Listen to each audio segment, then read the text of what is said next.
Hello, dear children. How are you? Hope you're good and fine. And after a long couple of days, I'm here to discuss with you a very interesting poem. Okay, which you might be aware of this poem, isn't it?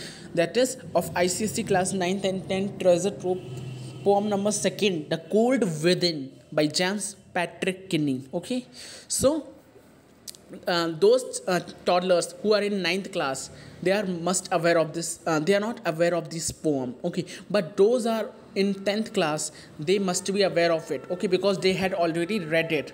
Okay, so since I'm making this video for on this particular topic for a second time. Okay, so first time I had made, but that video was so like there was so much noise, so much disturbance. Okay, and so much later as well.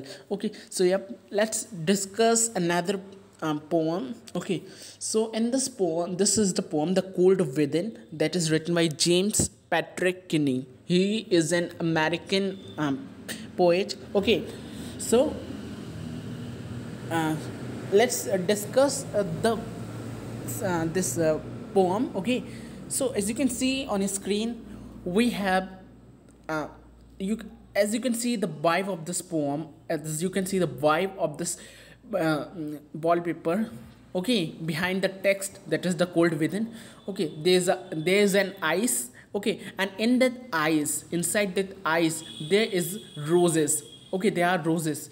So can you identify what is gonna about in this poem, means what is the topic? Okay, what will be the content in this poem? Okay, can you identify? Obviously, the words of the title of the poem are so simple. The cold within means the meaning of this particular word, the meaning of this particular title of the poem is the internal rudeness. Okay, means the rudeness, the coldness inside a person. Okay, it refers to the coldness inside the person, which is still alive in our heart, in our body. Okay, so let's take an example to understand this title more thoroughly. Okay, let's see, there is a fellow Austin. Okay, Austin bought a car. Okay, let's take an example, it's Mercedes. Okay, and there's another person, Jack bought a bike only. Okay, means Jack is not having that so cash. Okay, so he is having only bike, but Austin have a beautiful car. Okay, that is Mercedes. So if they both interact each other, so obviously Austin that Jack Bill got jealous with Austin. Okay, Jack Bill jealous with Austin. Why it is so? Because Jack pondered that Austin is having lots of cashes. That's why he's having this car, and I'm not having that so penny. Okay, and that's so money that I'm not having this car. So somewhere the jealousness is taking birth among them, between the both fellow. Okay, the you can say the jealousness is taking birth between the both fellow. Why it is so? Because this is the nature of the living being. Okay, not only the we human being, even now time an animal is also having this type of criteria or this type of behavior. It jealous with others. Okay, we humans jealous with others. Okay, so this tells in this poem by James Patrick Kinney that this a jealous can kill you, a jealous can eat you. Why it's so? Because in this particular poem, all the person are dead. The responsible, okay, their dad is responsible by them also only. Okay, because they call their dead by themselves only. Okay, no one call their dead. Okay, due to jealous they died. No one is responsible in this. Not cold means not external cold, but the internal cold is responsible for this process. Here two types of cold are there. The first one is the external cold, that is the weather. Okay, the weather is extremely low, that's why it is too cold. And the internal cold, that is the rude, that is the unsympathetic behavior of the person. Okay, so let's discuss this particular poem by James Patrick Kinney. I hope the background knowledge is clear to you. Okay, let's see something about the James Patrick Kinney. Okay, so Kinney was born in a very poor Irish family in Cincinnati, and I hope I'm pronouncing it correct. It's Cincinnati, and had a very tough childhood. He went to 10th grade of high school when he dropped out to take care of to take care of his mother. Because of that, he spent his whole life self-educating, and in the process starting reading and writing poetry. So he was born in 1923 to 1974. Okay, and he was born in a very poor family. Okay, that is in an Irish family. Okay, and that is in Cincinnati. Okay, that is in Cincinnati. He was having a very tough childhood. Means might they are not that so good in money. Okay, that they can live their life easily. Okay, so till 10th grade. Okay, he went till 10th grade. I mean, he did his studies, his education till 10th grade only, till 10th class only. Okay, then he dropped out to take care his mother. Okay, he after 10th class he dropped out, and he had to take care of her mother. Okay, so because of that he spent his whole life self-educating, and in the process starting reading and writing poem. And after that he spent his all the life to to take care of her mother. And then the time he got, okay, whatever the time he got, because it's not possible that all the time he take care of his mother, isn't it? So from 24 hours, whatever hours they got, he only study the books, study the novels, study the poetry and dramas, plays, etc. Okay, so due to this study, since he did his study till 10th grade, so a 10th grade child is able to study everything. I'm also in 10th grade, isn't it? Right now I'm in 10th grade. I'm telling you all the things, isn't it? In a very good manner. So a 10th grade child can understand, can speak, can utter, can write anything. Okay, so after that he should independent of reading, independent of everything. Means it is not that so tough to study right now. Okay, after 10th grade. Okay, so next is this fellow is the James Patrick Kinney. Okay, this is little bit old right now when he took this picture. Okay, let's see something more. After a brief stint with the civilian conservation corps, he joined the army and was stationed in the Philippines as a radio man. Means after a brief, he joined the army. Okay, he joined an army job. Okay, on his return to USA, he started writing more extensively. Means after returning, means after, I think, after the like rejection of the army, he wrote the poems and stuff more thoroughly and more greatly, right?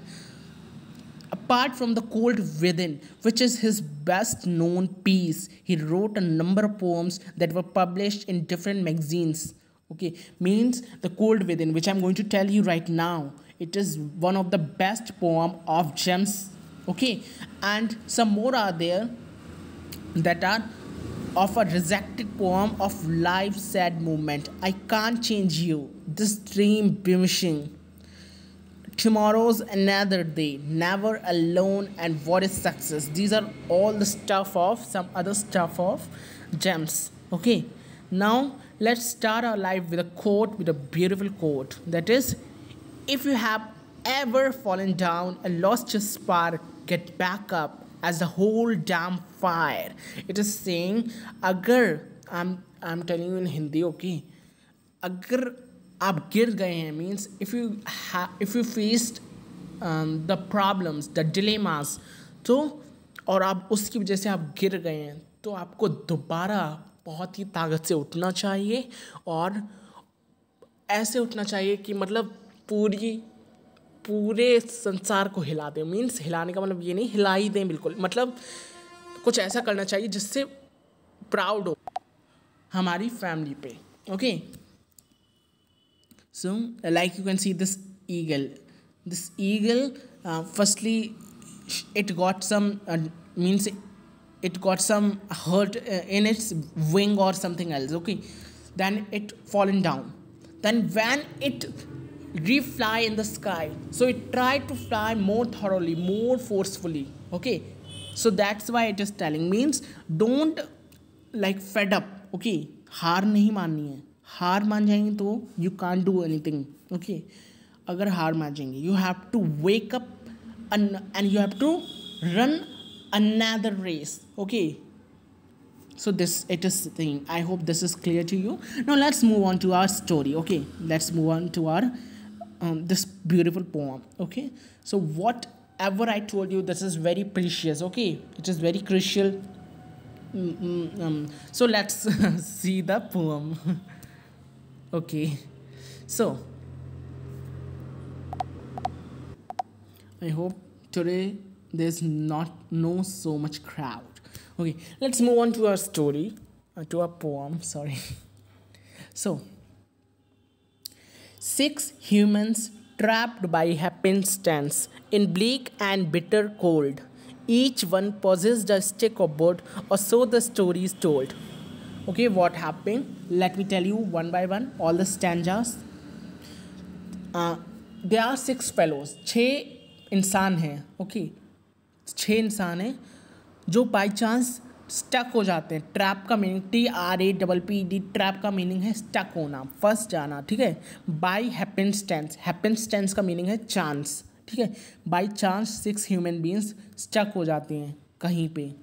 In dark and bitter cold, वो कैसा मौसम था, वो कैसी situation थी? बहुत dark था उस समय, मीन्स रात था, अंधेरा था, और बहुत बिटर कोल्ड थी, means uncontrolled you can say cold थी, है ना. इतनी थी कि हम लोग उससे कंट्रोल नहीं कर पा रहे थे, मतलब इतनी Shivri you can say the cold थी. ओके, शिवरी कोल्ड मीन्स बहुत बिटर कोल्ड थी, बहुत खतरनाक कड़ाके वाली कोल्ड. हम कहते नहीं कड़ाके वाली कोल्ड, वो थी. Okay, in dark and bitter cold. In dark की जगह पे चिल्ड्रन, डार्क की जगह पे ब्लीक होगा. टेक्स्ट में देखना, आई थिंक मेरे पास अभी टेक्स्ट है नहीं, just watch in your text that dark की जगह पे ब्लीक होगा, BLEAK, ब्लीक, है ना. In bleak and bitter cold, in dark और बिटर कोल्ड भी होगा, बट इन ब्लीक और बिटर कोल्ड है ना. तो ब्लीक का मीनिंग होता है what, foggy type, like fog होता है ना, वो वाली शाम थी जहाँ पे बहुत सारा फॉग होता है. कोहरा, I think in Hindi we used to say कोहरा, वो होता है. Okay, each one possessed a stick of wood. हर एक के पास कितनी वुड की स्टिक थी? एक थी. हर एक के पास एक वुड की स्टिक थी. ठीक है, लकड़ी थी हर एक के पास, लॉग था. Stick of wood means log. Okay, और so the story is told and now poet is going to start the story. Means ये बस एक इंट्रोडक्शन था. मीन्स यहाँ पे एक सिचुएशन बताइए कि किस तरीके से क्या सिचुएशन है, मीन्स किस तरीके से सिचुएशन है पोएम में. ओके, सिचुएशन बहुत ज़्यादा स्पूकी है, राइट. इट्स वेरी क्रिटिकल, क्योंकि एक तो बहुत ज़्यादा हाई इंटेंस टेम्परेचर है ना, बहुत ज़्यादा एक्सट्रीम टेम्परेचर है, जहाँ पे 6 फेलोज हैं वो स्टक हो गए हैं. ओके, ऊपर से अंधेरा है. ओके, अगर थोड़ा उजाला होता है so we will find something somewhat ease, isn't it, but there is a night. Okay, there is a dark. So that's why it is giving the spooky vibe to the poem. Okay, एक तो अंधेरा है, कोई भी creature आ जाए, कुछ आ जाए, animal आ जाए, so it is giving some creepy vibes also. So हर एक के पास 6 इंडिविजुअल्स हैं, तो हर एक के पास एक लकड़ी है. इसका मतलब 6 लकड़ियाँ हैं, है ना. हर फेलो के बाद 6 लकड़ियाँ हैं, और यहाँ से स्टोरी शुरू होती है. यहाँ से पोएट अपनी स्टोरी सुना रहे हैं. Their dying fire in need of locks. The first woman held hers back, for on the faces around the fire she noticed one was black. So there dying fire का meaning है बुझती हुई आग। Means जो कुछ ही minute में, within a fraction of minutes it is going to die, it is going to exhaust. Okay, ऐसी फायर जो कुछ ही फ्रैक्शन ऑफ टाइम में एग्जॉस्ट होने वाली है।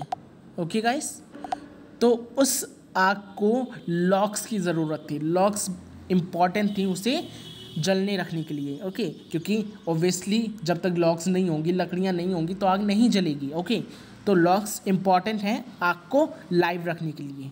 Okay, but the first one held hers back, पर जो पहला फेलो है उसने मना कर दिया। हेल्ड हर्स बैक का मतलब वो पीछे हट गया। अब यहाँ पे हर्स है, HERS, दिस वन है ना, ये हर्स ही तो है। हर्स रिफर कर रहा है गर्ल को। मीन्स यहाँ पे कोई मैन नहीं है, कोई मैन नहीं है यहाँ पे एक विमेन है। ओके, तो जो पहला फेलो है वो एक विमेन है और वो अपनी लकड़ी देने से मना कर देती है। ठीक है, क्यों मना कर देती है?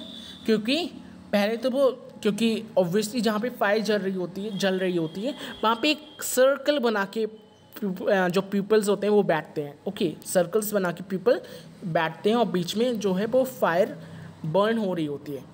तो वो जो गर्ल है, ओके, जो विमेन है वो चारों तरफ अपने देखती है और तभी वो जब चारों तरफ देख रही होती है तो उसे एक ब्लैक मैन दिखता है। Black man refers to something, वो he is belonging to Africa और समथिंग लाइक दिस। ओके, एक ब्लैक मैन है, तो जो वो गर्ल है वो ब्लैक मैन को देखती है और यही रीज़न होता है वो क्यों मना कर देती है। इसी रीज़न की वजह से वो मना कर देती कि मैं अपनी लकड़ी नहीं दूंगी, मैं अपनी लॉग नहीं दूंगी, क्योंकि हमारे बीच में काला इंसान बैठा है इसीलिए। तो आप देख सकते हैं यहाँ पे कितना ज़्यादा मतलब डिफरेंस हो रहा है। ये होता है अमेरिका में, ये होता है अमेरिका में, वाइट और ब्लैक के बीच में ये डिफरेंसेस होते हैं। ये अभी मैं एक तो स्टोरी का नाम बता रहा हूँ आपको, एक पोम का नाम बता रहा हूँ। Story is your that is chief Seattle's speech. Okay, chief Seattle's speech, no I think no, chief Seattle's speech नहीं है चिल्ड्रन, उसमें तो या चीफ सिएटल्स स्पीच है एक, जिसमें ब्लैक और वाइट का डिस्क्रिमिनेशन हुआ है। सेकंड आपका एक पोएम है जो कि आपने अभी नहीं पढ़ी है, I know why the caged birds sing. ये आपकी ट्रेजर ट्रोव में ही है, माया एंजेलो के थ्रू। ओके, तो इसमें भी ब्लैक और वाइट के थ्रू में एक वर्ल्ड के थ्रू ब्लैक और वाइट मैन को बताया गया है। मतलब वहाँ पे मैं आपको बताऊँगा वो जब हम लोग वो वाली पोएम पढ़ेंगे, पहले हम इसे डिस्कस करते हैं। ठीक है, तो ये अमेरिका में है कि ब्लैक और वाइट में बहुत डिस्क्रिमिनेशन होता है, बहुत डिफरेंसेस होते हैं। तो इसीलिए जो वो विमेन है वो मना कर देती है, क्योंकि उनके बीच में एक ब्लैक पर्सन बैठा है जो कि उस विमेन को बिल्कुल भी पसंद नहीं है। ऑब्वियसली एक वाइट पर्सन है, उसे ब्लैक पर्सन नहीं पसंद होगा। ओके, सो यहाँ पे आपको, यहाँ पे किसके ऊपर डिस्क्रिमिनेशन हुआ है? यहाँ पे कलर के बेस पे डिस्क्रिमिनेशन हुआ है। ठीक है, discrimination occurs between in the colour. Okay, and the women is known as the prejudice women. Okay, वो एक प्रेजुडाइज विमेन है। वो प्रेजुडाइज का मीनिंग होता है बहुत घमंडी विमेन। ओके, बहुत ज़्यादा प्राइड करने वाली विमेन। ऑब्वियसली उसे प्राइड है, तभी तो वो अपने वाइट मैन को बहुत अच्छा बता रही है, ब्लैक मैन को बहुत बुरा बता रहे हैं इसलिए। Okay, so I hope this stanza is also clear to you. Okay, now next stanza tells you the next man looking across the way saw one knot of his church and could not bring himself to give the fire his stick of bilge। क्या होता है यहाँ पे? जो next man है वो भी ऐसे ही दिखता है। क्रॉस द वे मीन्स वो भी चारों तरफ दिखता है, जैसे उस विमेन ने देखा था। ओके, वो भी इसी तरह चारों तरफ देखता है और उससे क्या दिखता है? उसे दिखता है कि एक पर्सन है वो चर्च से नहीं है। अब ना, चर्च से नहीं है क्या मतलब? चर्च से मतलब वो क्रिश्चियन नहीं है। ओके, हेट इज सिंग ना, so one not of his church means जो वो मैन है, नेक्स्ट मैन जो है वो देखता है कि वो क्रिश्चियन नहीं है। चर्च में तो क्रिश्चियन ही जाएंगे फर्स्ट ऑफ ऑल, तो वो एक क्रिश्चियन नहीं है, वो किसी और रिलीजन से बिलोंग करता है। इसीलिए वो भी मना कर देता है अपनी बिल्ज की लकड़ी को देने से, फायर में बिल्च की लकड़ी देने से वो भी मना कर देता कि मैं नहीं दूंगा, क्योंकि अगर मैं दूंगा तो मेरी लकड़ी ख़त्म हो जाएगी, है ना, और मैं अपनी लकड़ी उस जो हमारे धर्म का नहीं है उसे जलाने के लिए, उसे गर्म करने के लिए नहीं दे सकता। ठीक है, यह सोच रहे हैं, they are pondering that we can not give our logs to warm that nasty people, that जिन्हें वो रिस्पेक्टिव नेस्टी पीपल समझ रहे हैं। ओके, तो यहाँ पे क्या हो रहा है, the fire of stick of birch का मीनिंग, बिल्च एक टाइप का ट्री है, ठीक है, एक टाइप का ट्री होता है बिल्च, ठीक है, बिल्च एक टाइप का ट्री होता है, उसकी लकड़ी देने से वो पर्सन मना कर रहा है। क्यों मना कर रहा है? क्योंकि वो क्रिश्चियन नहीं है, वो किसी और रिलीजन से बिलोंग करता है, इसीलिए। तो यहाँ पे किसके ऊपर डिस्क्रिमिनेशन हुआ है? रिलीजन के ऊपर डिस्क्रिमिनेशन हुआ है, ठीक है। तो यहाँ पे क्या हो रहा है? रिलीजियस बाइगॉट्री हो रही है। ओके, यहाँ पे क्या हो रहा है? रिलीजियस बाइगॉट्री हो रही है, ओके, क्योंकि यहाँ पे रिलीजन के ऊपर डिस्क्रिमिनेशन हुआ है। थर्ड पर्सन देखते हैं, the third one set in tattered clothes, he gave his coat a hitch, why should his lock be put to use to warm the idle rich? यहाँ पे क्या है, जो थर्ड पर्सन है वो टैटर्ड क्लोथ्स में बैठा है। टैटर्ड का मीनिंग होता है फटे हुए कपड़े, टीयर अप क्लोथ्स, जो फट चुके हैं, ओके, उन क्लोथ्स में बैठा है। और he gave his coat a hitch, वो अपने कोट को हिच मीन्स बहुत ज़्यादा कस के पकड़ लेता है, राइट, मीन्स जैसे कि हमें कोई चीज़ नहीं देनी होती किसी भी पर्सन को, तो हम बहुत कस के उस चीज़ को पकड़ लेते हैं, राइट, है ना। तो वो अपने कोट को बहुत तकड़े करके पकड़ लेता है, ओके, और वो सोचता है मैं अपनी लकड़ी क्यों दूँ उस रिच पर्सन को गर्म करने के लिए। अब ये टैटर्ड क्लोथ्स क्या रिफ़र कर रहे हैं? टैटर्ड क्लोथ्स रिफ़र कर रहे हैं कि वो एक पुअर पर्सन है, ऑब्वियसली उसी के कपड़े इतनी ठंड में फटे होंगे, है ना।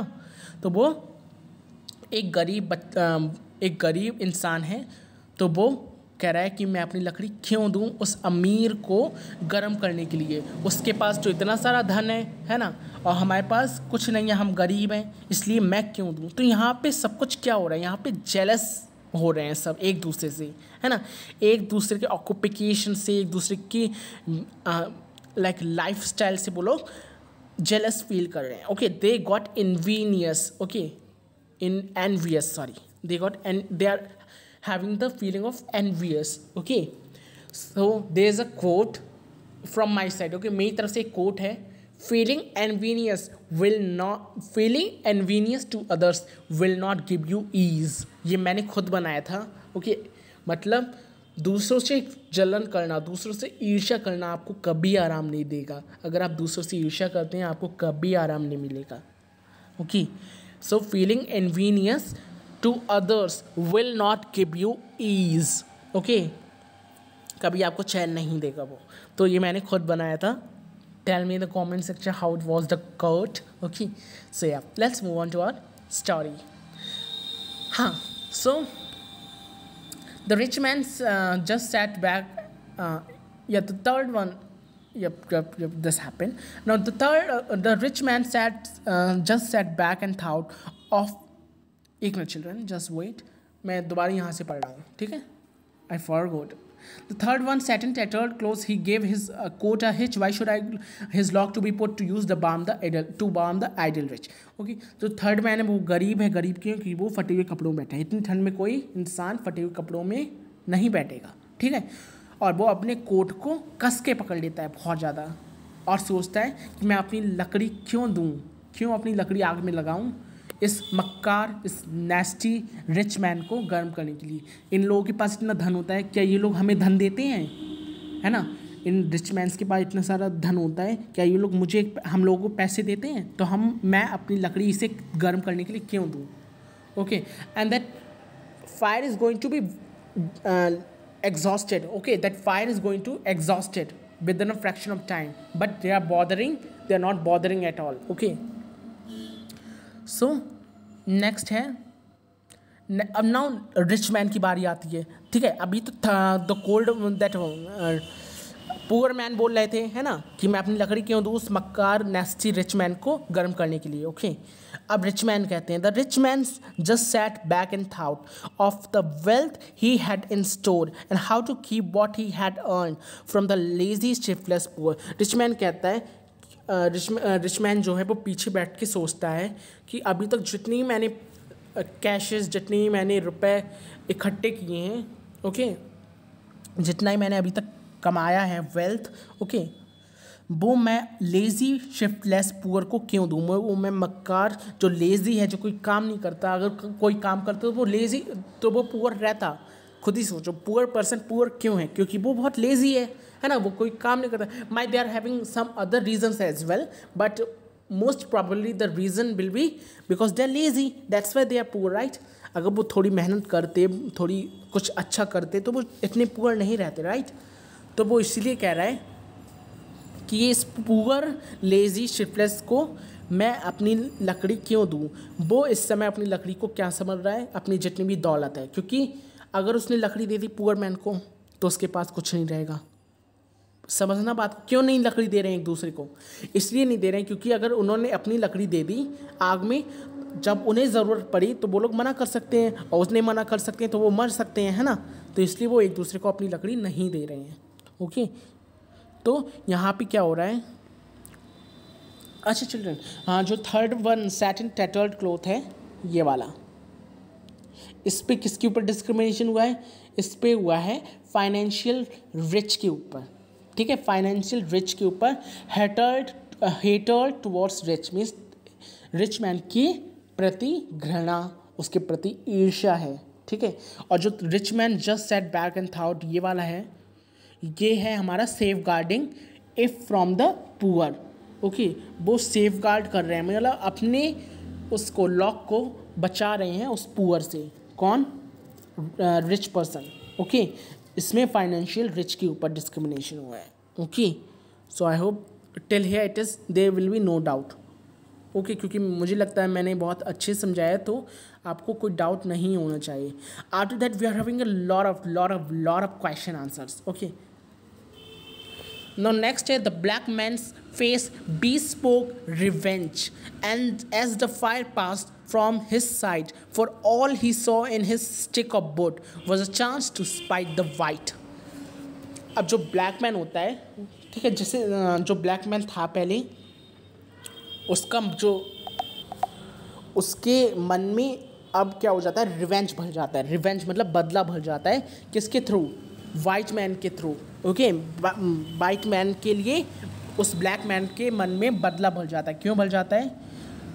अब वो सोचता है, जैसी उसके मतलब उसके पास से फायर गुजरती है, ठीक है, जैसी उसके पास से फायर गुजरती है, तब वह सोचता है कि यही एक चांस है उस वाइट मैन से बदला लेने का। ब्लैक मैन सोच रहा है कि ये वाइट मैन बहुत बनते हैं, हम लोगों को डिस्क्रिमिनेट करते हैं, हमें लाइक अमेरिका में ये है कि अमेरिका नहीं पता, मतलब विदेश में ये है, मुझे अभी इंफॉर्मेशन नहीं है, विदेश में ये है कि डिफरेंट पाथ को बना दिया, डिफरेंट पाथ्स को बना दिया, जिसमें अब तो इतना नहीं है, पहले की बात बता रहा हूँ मैं, ओके। अब तो इतना नहीं है, पहले की बात बता रहा हूँ। पहले वाइट और ब्लैक एक साथ नहीं बैठते थे, इतना डिस्क्रिमिनेशन हुआ था, वाइट और ब्लैक एक साथ नहीं बैठते थे। अब आप देख सकते हैं कि हॉलीवुड, जो भी आप मूवी देखते हैं, जितनी भी आपने मूवी देखी है, देखते हैं, जितनी भी मूवी देखते हैं, एक ब्लैक पर्सन ज़रूर होगा उसमें, और अगर ब्लैक पर्सन की है तो एक वाइट पर्सन ज़रूर होगा उसमें, मतलब एक ब्लैक या वाइट पर्सन ज़रूर होगा इसमें। क्यों होता है? जिससे अब डिस्क्रिमिनेशन नहीं होता है, अब इतना डिस्क्रिमिनेशन नहीं होता है कलर की बेसिस पे, ठीक है। पहले बहुत होता था ब्लैक और वाइट में, तभी बता रहे हैं ये, ठीक है, ब्लैक और वाइट में बहुत होता था पहले डिस्क्रिमिनेशन। तो ये ब्लैक मैन सोच रहा है कि यही सही समय है उस वाइट मैन से बदला लेने का, कि मैं अपनी लकड़ी नहीं दूं और वाइट मैन मर जाए ठंड की वजह से। तो यहाँ पे ब्लैक मैन क्या है? वो रिवेंजफुल है, वो रिवेंज लेना चाहता है, वो बदला लेना चाहता है, ओके। नो नेक्स्ट है हमारा the last man of this forlorn group did not accept for gain, giving only to those who gave was how he played the game. अब जो लास्ट मैन बचा है उनके ग्रुप का, फॉरलॉर्न का मीनिंग होता है अलोन, जो ग्रुप का लास्ट मैन बचा है वो भी did not accept for gain, giving only to those who gave was how he played the game.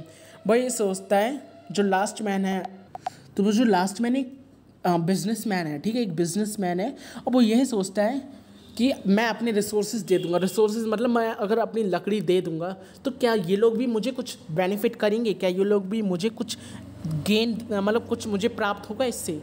वो ये पॉन्डर करता है, वो ये सोचता है क्या मुझे कुछ रिटर्न में मिलेगा। लास्ट मैन सोच रहा है वो, since he is a businessman, वो बिजनेसमैन की तरह सोच रहा है कि अगर मैंने इन्हें दे दिया, लाइक सपोज एक बिजनेसमैन की तरफ सोचते हैं हम लोग भी। वो बिजनेसमैन है, उसने कोई प्रोडक्ट दिया तो क्या उससे भी कुछ फ़ायदा होगा, वह ये सोच रहा है। उसने प्रोडक्ट, अभी वो प्रोडक्ट किसे समझ रहा है, लॉक को समझ रहा है, ठीक है। वो किसे समझ रहा है, लॉक को समझ रहा है। अगर उसने लॉक दी तो उससे भी कोई फ़ायदा होगा या नहीं होगा, बिजनेसमैन सोच रहा है, ठीक है। उससे भी कुछ मिलेगा नहीं मिलेगा। सो यहाँ पे बिजनेसमैन ये सोच रहे हैं, giving only to those who gave was how he played the game. जो हर इंडिविजुअल कैरेक्टर है वो क्या है, अपनी जान को बचाना चाह रहा है, ओके। अपनी जान को बचाना चाह रहा है गेम की तरह। यहाँ पे लिखा है आपने कि यहाँ पे आप you can C was how he played the game. वो गेम खेल रहे हैं। गेम कैसे खेल रहे हैं, क्योंकि गेम में आपने देखा होगा हर बंदा, हर इंसान अपने आप को बचाने की कोशिश करता है। हर कैरेक्टर अपने आप को बचाने की कोशिश करता है, कोई सा भी गेम हुआ चाहे, ओके। मैं गेम खेलता नहीं हूँ बट मुझे इन्फॉर्मेशन है ना, इतना तो मैंने भी खेला है थोड़ा बहुत, पर मैं ज़्यादा नहीं खेलता हूँ, ओके। तो जो गेम है उसमें हर इंसान अपने आप को बचाने की कोशिश करता है, नॉट इंसान, हर इंडिविजुअल जो उसमें है अपने आप को बचाने की कोशिश करता है। इस तभी तो इसमें क्या है, was how he played the game. वो एक गेम चल रहा है जिसमें हर इंसान अपने आप को बचाने की कोशिश कर रहा है, ओके। बट जो रिजल्ट है, जो कंक्लूजन होगा वो होगा डेड, क्योंकि लास्ट में कोई नहीं बचेगा। अभी आप देखिए, the logs held tight in dad's still hands was proof of human sin. They didn't die from the cold without, they died from the cold within. That's why the name of this poem is the cold within. क्यों है इसका नाम cold within? क्योंकि अब जितने भी person थे, 6 person थे, 6 के 6 मर चुके हैं, कोई जिंदा नहीं है अब। क्यों मर चुके हैं, क्यों मर चुके हैं? Now your answer will be external cold से, है ना। बाहर जो कोल्ड था, इतना एक्सट्रीम टेम्परेचर था, उससे मर चुके हैं। नहीं, वो अंदर की ठंड से मरे हैं। अंदर की ठंड से कैसे मरे हैं, क्योंकि अगर वो अपनी लॉक्स दे देते, अपनी, तो शायद वो आज ज़िंदा होते, बट उन्होंने ऐसा नहीं किया। उन्होंने अपनी लॉक्स नहीं दी एक दूसरे को। वो यही सोचते रहे कि उनका फ़ायदा होगा, उनका प्रॉफिट होगा, मेरा कोई प्रॉफिट नहीं होगा। तो इसीलिए उन्होंने इसीलिए उन्होंने अपने लॉक्स नहीं दिए, इसलिए उन्होंने अपनी स्टिक्स नहीं दी और इसलिए वो मर गए। तो एक भी स्टिक यूज़ नहीं हुई है। यू कैन सी, यहाँ पे आप देख सकते हैं, एक भी स्टिक यूज़ नहीं हुई, सारी की सारी उनके मरे हुए हाथों में है। मतलब वो मर चुके हैं, उनके हाथों में स्टिक हैं। तो ये प्रूव करता है कि कितना ज़्यादा इंसान पापी है, कितना ज़्यादा सिनर है इंसान। A human is a sinner. Why he is a sinner? Because he is not bothering of his debt. He is pondering that he will that other fellow will got profit by it. Okay, means अपनी मौत की चिंता नहीं कि हमारी भी मौत हो जाएगी इसमें। वो ये सोच रहे हैं कि दूसरों का फ़ायदा ना हो। तो ये देख सकते हैं आप कितना ज़्यादा यहाँ पे यू कैन सी डिस्क्रिमिनेशन होता है, कितना ज़्यादा नेस्टीनेस है इंसान के अंदर, है ना। मतलब like there is no brotherhood now, okay. ब्रदरहुडनेस की कोई भी अब लाइक यू कैन सी कुछ भी अब नहीं ऐसा है ना। तो ये जो है पोअम वो फिनिश हुई, ओके। आई होप बहुत अच्छे से मैंने समझाने की कोशिश की है। सो आपको समझ आ गई होगी। नाउ नेक्स्ट पार्ट है question answer. Now we are having a lot of question answers, okay. तो मैं सारे क्वेश्चन आंसर सॉल्व नहीं करूँगा, थोड़े बहुत क्वेश्चन आंसर्स, 2-3 क्वेश्चन आंसर्स देख लेते हैं, क्योंकि we are having a lot of question answer, you can see, okay. मैंने इसलिए डाले हैं क्वेश्चन आंसर्स आपके लिए। एंड नेक्स्ट आपका है टेस्ट। एक टेस्ट है आपका कि आप कितना समझे इनसे, okay. So firstly let's see the question answers. First question is saying where were the 6 humans, why were they there, means 6 humans been कहाँ पर थे और वो क्यों थे वहाँ पर, कहाँ पर थे वो एक जंगल में थे जो जहाँ वो ट्रैप हो गए थे. The 6 humans were trap together by sheer chance. It was extremely cold, and so to warm themselves, they were sitting around a fire due to the cold outside and the lack of logs of wood to burn. The fire was beginning to die. Each of them possessed a stick of wood that they could help the fire keep burning and provide them with heat. If the fire had to die down, the cold was biting enough to kill them. यहाँ पे कह रहे हैं जो 6 humans है वो trap हो गए हैं बाई चांस, जैसे कि फर्स्ट स्टैंजा में ही था, है ना, क्योंकि वहाँ पे बहुत ज़्यादा एक्सट्रीम कोल्ड है. ओके, तो वो अपने आप को गर्म करने की कोशिश कर रहे हैं. ओके, इसलिए उन लोगों ने आग जला दी और वो चारों तरफ आग के बैठे हैं, क्योंकि वहाँ पे बहुत ज़्यादा कोल्ड है और लकड़ियाँ कम हैं, लकड़ियों की कमी है. तो the fire was beginning to end, fire जो है वो बुझने वाली है. ओके, क्योंकि वहाँ पे लकड़ियों की कमी है, isn't it. Now each of them possess a stick of wood, और हर एक के पास अपनी अपनी वुड है ना, स्टिक है. They could help the fire to keep burning and provide them with heat. वो चाहे तो हीट जो फायर है उससे कंटिन्यू कर सकते हैं. ओके, और हीट प्रोवाइड कर सकते हैं उससे, पर जो फायर है वो बुझ जाती है. क्यों बुझ जाती है वो मैंने आपको बहुत अच्छे से समझाया है, क्योंकि उन लोगों ने लॉक्स नहीं दी थी, है ना, इसलिए तो बुझ जाती है. और जो कोल्ड है वो इतनी एक्सट्रीम होती है कि वो उन लोगों को मार देती है. तो इस फर्स्ट आंसर में आप देख सकते हैं पूरी समरी है, पूरे पोएम की पूरी समरी है. और नेक्स्ट है आपका what did each of the human posses state its significance. हर एक के पास क्या था, बोट की एक स्टिक थी, isn't it, that cause keep the fire from getting extinguished. The night was cold and bitter, and therefore the stick of wood carried by each person held a lot of significance. क्योंकि वहाँ पे बहुत ज़्यादा cold था, बहुत ज़्यादा extreme weather था, तो सबके पास एक वुड थी, वो इनफ थी उन लोगों को गर्म करने के लिए, उन लोगों को ज़िंदा रखने के लिए, वो बहुत ज़्यादा महत्वपूर्ण थी. Okay, the symbolic meaning of this stick of would represent the graduate and prejudices that each and carried within them himself. The stick here was the chance that the 6 humans had at letting the fire burn and keep one another alive through their personal sacrifices. वो जो लकड़ी थी वो इसलिए थी जिससे वो लोग कुछ और समय तक जिंदा रह सकें, पर उन लोगों ने ऐसा नहीं किया. ओके, थर्ड है आपका What is the plot of the story in the poem The Cold Within? Who is narrating it? कौन नरेट कर रहा है इसे? The poem Cold Within is a parable that is the story with a moral. Okay, it is a didactic poem. There are 6 humans sitting around a dying fire, each carrying a stick of wood. The weather outside is extremely cold and harsh, due to which the fire is dying out. The narrator is assumed to be the poet who narrates the accident. Okay, वही आपका first answer ही है ये. इसमें बस इतना बता दिया कि जो नरेटर है वो नरेट कर रहा है इंसिडेंट्स को. ओके, जो भी इंसिडेंट अकर हुआ है उधर वो नरेट कर रहा है narrator. State the humans give away their sticks. Why? Okay, state the humans give away their sticks. Why? No, the human did not give away their sticks to help keep the fire burning in order to keep themselves warm. Each of them had ill feeling towards the other. Each of them was filled with prejudice, jealousy, racial discrimination, and inhumanity towards each other.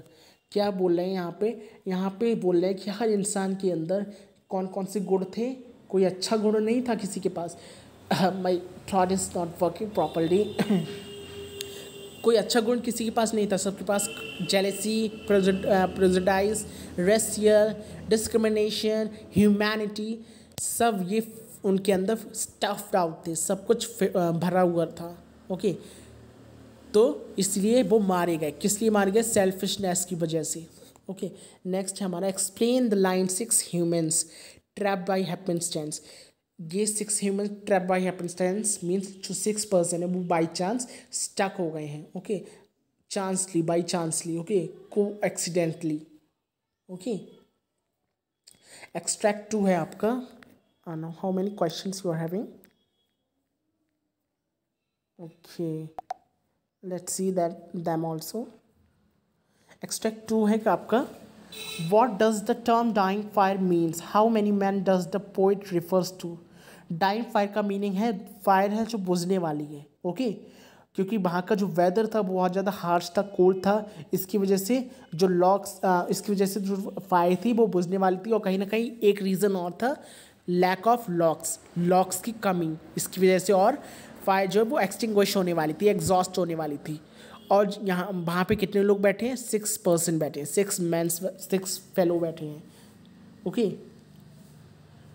What did the first man notice, first man क्या एक women है, okay, prejudice women है, हमने जैसे कि देखा था, तो उसने नोटिस क्या किया था, वॉट डिड शी नोटिस, क्या नोटिस किया था कि एक ब्लैक पर्सन बैठा है, वाइट में एक ब्लैक पर्सन बैठा है जो कि वाइट नहीं है, ओके, और इसी वजह से उसने अपना लॉग नहीं दिया था। छोटे छोटे आंसर बनाया करो, ज़्यादा ये बहुत बड़े बड़े आंसर्स हैं, छोटे छोटे समरी टाइप आंसर्स बता दिया करो, okay. Why did the first man hold back his stick, क्यों होल्ड बैक कर ली थी फर्स्ट मैन ने, जो वाइट मैन है, फर्स्ट मैन कौन था, वाइट मैन था, उसने इसलिए अपनी लकड़ी पीछे हटा दी थी क्योंकि उसने एक ब्लैक पर्सन को देखा था, इजंट इट, एक ब्लैक मैन था, उसे देखा था, ओके, जिससे वो चाहती थी कि वो ब्लैक पर्सन को मेरी लकड़ी की गर्माहट नहीं मिले। क्यों नहीं मिले, क्योंकि उसके अंदर जेलेसी थी, ओके, अनसिम्पैथी थी उसके अंदर।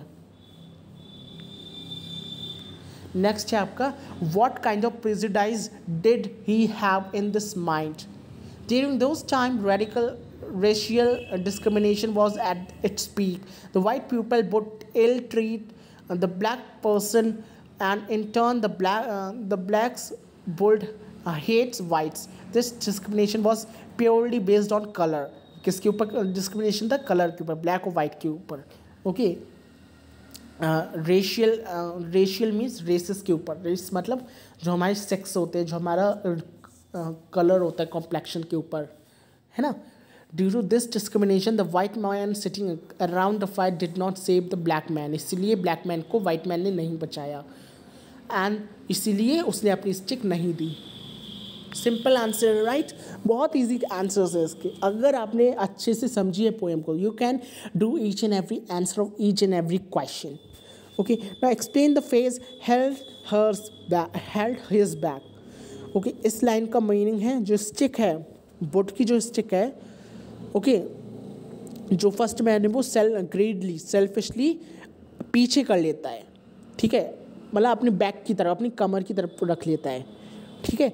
On seeing a black man, किसे देखकर, एक ब्लैक मैन को देखकर वो जो वाइट विमेन है, ओके, प्रेजुडाइज विमेन है, वो पीछे कर लेती है अपनी लकड़ी को, ठीक है, जिससे उस वाइट मैन को, ब्लैक मैन को गर्माहट ना मिल सके। नेक्स्ट है हमारा 5th question, this is also 5th, this is also 5th, okay, so there's something issue, okay, so what no, I think yeah children, we are having the question in the descending order, okay, छोटे से बड़े की तरफ है यहाँ पे इस तरीके से, इसीलिए तो हम यहाँ से पढ़ेंगे, ठीक है। क्वेश्चन आंसर सेकंड पार्ट है ये हमारा, describe the environment in which the 6 humans were trapped. The environment was so harsh, so cold, extremely cold were there, and that cold can take the life of human. Okay, the temperature was too much harsh, too much uncomfortable. Okay, it was too bitter and too uneaseful environment was there. Okay, बस यही हुआ आपका answer. How could the 6 humans survive? Since the weather was very harsh and cold, it made it difficult for the fire to keep burning, the fire which was providing them with heat and dying out. The only way through which the 6 men could survive was if the fire could be kept burning with the help of the logs 6 people had with them. if everyone willing and selfishly gave his stick or wood, and sticks would continue to one and all six of them would be able to survive. यहाँ पे कुछ नहीं कह रहे हैं, जो मैंने अभी बताया था वो ये है कि अगर वो अपनी अपनी एक एक लकड़ी एक एक करके डालते फायर में, तो थोड़ा थोड़ा करके फायर मतलब सुबह तक तो चली जाती, इज़न्ट इट, सुबह तक तो चली जाती, और वहाँ से कोई रेस्क्यू टीम को वो कॉल कर लेती या आ जाती है ना, और इसलिए और इससे उनकी जान बच जाती। पर उन लोगों ने ऐसा नहीं किया, अपनी एक एक फायर अगर वो दे देते तो वो बच जाते, एक एक स्टिक अगर अपनी दे देते। तो थर्ड है हमारा, what did the second man notice, what was his reaction. The second man looked across to see a man who did not belong to his own religion. Okay, second man कौन था? जो उसके religion से belong नहीं करता था। ही suffered from intolerance and could not accept another person's religion, beliefs and ideas. Okay, वो ये सफ़र नहीं कर पाता, ये नहीं झेल पा रहा था कि कोई और रिलीजन का पर्सन मेरे पास मेरे साथ बैठे और वो मेरी लकड़ी से गर्माहट ले। ओके, इसलिए उसने अपना लॉग नहीं दिया। ठीक है, फोर्थ क्वेश्चन है, do you feel the man suffered from cold with in? Obviously, we can say yes, the man suffered from the cold within. He could not accept anymore else religion, thoughts and beliefs if it different from his. If it different from his, he was against the religion of others. He did not want to save the man belonging to other religion and therefore refrained from giving any away his stick of wood. The discrimination against the religion and intolerance towards other person represents the cold within the man. बिल्कुल सही title है इसका, the cold with in. इसका मतलब ये है कि person जो है वो दूसरे रिलीजन से, दूसरे रेस से, दूसरे कलर से, दूसरे कॉम्प्लेक्सन से, दूसरे कैरेक्टर से नफरत करता है। ओके, बस यही है इसका आंसर। नेक्स्ट है, what happened to him towards the end. What happened to him towards the end. End में क्या हुआ? The man due to intolerance, वो अपनी लकड़ी नहीं देता है फायर में रखने के लिए। Okay, since everyone had malice, greed and lack humanity for the other person, the fire got extinguished. This led to the death of all the 6 men, not because the outside cold, because of the inside cold. Okay, बाहर की ठंड से नहीं मरे थे, अंदर की ठंड से मरे थे। Explain the phrase held hers back. I hope this is clear. या ये मैंने आपको समझा दिया। Extract two is clear. Okay, now let's see something, some unsolved homework questions. Okay, ये तो सॉल्व्ड क्वेश्चंस थे, अब अनसॉल्व्ड क्वेश्चंस देखते हैं। ये हैं हमारे कुछ unsolved question. So can you solve this children? Our first is I am having pain in my throat. I am continuously uttering the words. How many people gathered there as mentioned in the poem? कितने लोग बैठे थे वहाँ पर? 4, 5, 6, 7. कितने थे? कितने थे? I am giving you 3 second time. 1, 2, 3. The answer is 6. Okay? 6 human. This one. Next is, which figure of speech is present in the expression bleak and bitter cold? Bleak and bitter cold. कौन सी figure of speech है यहाँ पर? Can you tell me which figure of speech is there? Which, can you tell me? The answer will be alliteration. Alliteration है, क्योंकि यहाँ पे repetition हुआ है। B, bleak and bitter means B, एक ही लेटर का जब रिपीटेशन होता है, bleak and bitter. Okay, bleak में भी बी है फर्स्ट और बिटर में भी बी है ना, फर्स्ट लेटर, तो इसलिए यहाँ पे रिपीटेशन हुआ है, इसलिए यहाँ पे क्या होगा? alliteration होगा। This will be the correct answer children. Third is the expression cold with in means, what is the meaning of cold with in? I told you right, lack of warm human spirit, low temperature of heart, low temperature of entire body, coldness of feeling. Obviously the lack of warm human spirit, okay, and coldness of feeling. This the answer. Okay, coldness of feeling. This will be the correct answer. Coldness of feelings. Now fourth question is, did you remember this question? ये कहाँ का question है? ये जो first part था, जब मैंने first part बनाया था वहाँ का fourth question है, right? Give the meaning of trapped, happenstance, possessed, tattered, forlorn, within. This will be your homework question. I already told you. Now you have to tell me. Okay. This will be your homework question. So yep, that's it. Goodbye. Have a nice day. So we have completed our second poem as well, The Cold Within. It was so much good, means it was so good, right? And yeah,